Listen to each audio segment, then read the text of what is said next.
Buying and selling a house. What the solicitors do. Step 1.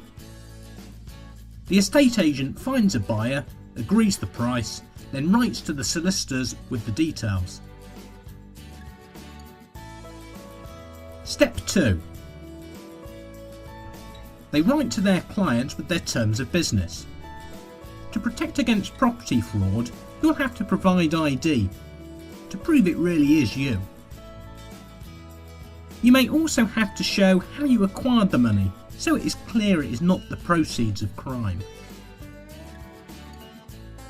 Step 3. If you're selling, you'll get some property forms to fill in, giving information about the property, such as if you've had new windows, an extension, or flood problems. You'll also fill in a form confirming what items you'll leave at the property.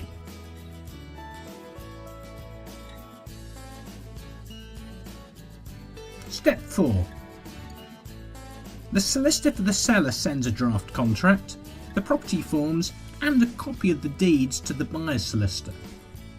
The deeds are usually simply downloaded from the land registry these days. Step 5. On receipt of the deeds, the buyer's solicitor will play detective, looking through the deeds and property forms and ensuring there are no discrepancies. They'll also check for any necessary rights of way you have over neighbouring land, for example a shared drive or a shared back lane.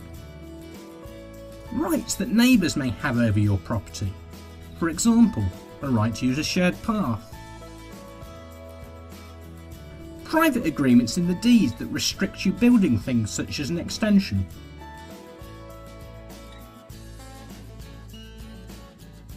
And paperwork for any new windows, electrical work or gas installations.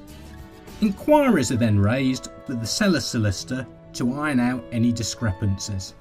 Step 6. Next, there are 3 usual searches carried out by the solicitor. A local search, which reveals things such as building works done to the property. An environmental search, which reveals whether the property may be built on contaminated land. And a drainage and water search, which shows where the pipes run and confirms whether the property is connected to the mains. Step 7. The seller replies to inquiries. Then the buyer's solicitor sends a report to the buyers explaining the deeds and the paperwork. The buyers then sign the contract in readiness for exchange of contracts. Step 8. The moving date is agreed, called the completion date, and the solicitors call each other and exchange contracts. At this point, no one can back out. Step 9. On the day the sale completes, the purchase monies are sent via the banking system. Once it arrives with the seller's solicitor, the estate agent is called to say that the buyer can have the keys. This is usually around midday.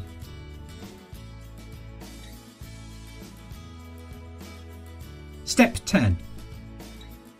The seller's solicitor then repays any mortgage and also pays the estate agent.